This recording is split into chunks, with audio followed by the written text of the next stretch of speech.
e col sole che va giù, irriverente, seminando ombre un po' dovunque.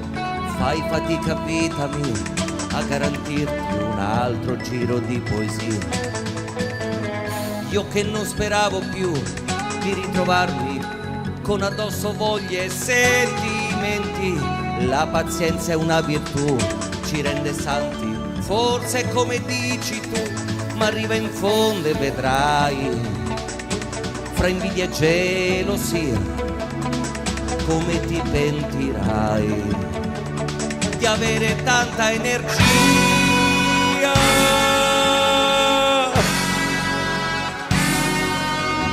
Difendo la mia libertà ad ogni costo, prima i miei bisogni e dopo il resto, che se non pensavo a me, addio Daniele, rimanevo ancora là, brandelli di verità, specchio dell'ironia, vento e fragilità, senza più un'anima mia.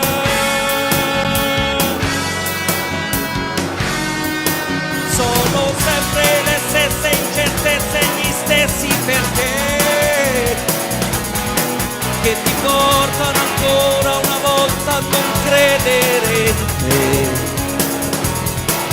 Agghindate illusioni, carezze, ruffiane ne avrai, mentre un gioco innocente si sporca di fango, vedrai.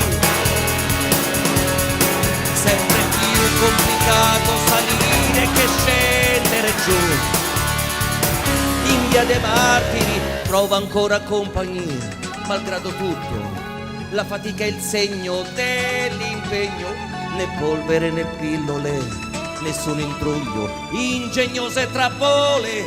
È la fortuna di chi sa dove spremere e la condanna per chi non ha rispetto di sé.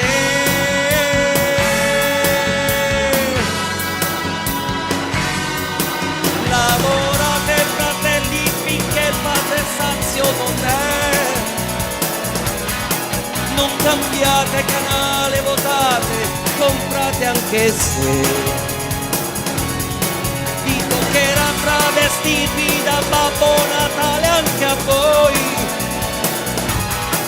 aspettando una tregua annunciata che non verrà mai. Siamo in tanti delusi, arrabbiati, lasciati laggiù, in via dei Martiri.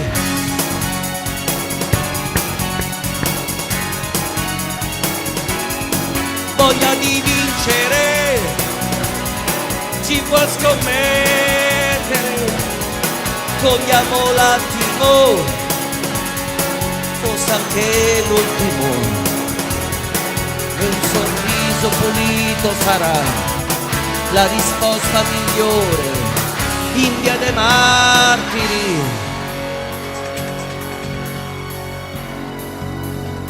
In via dei Martiri.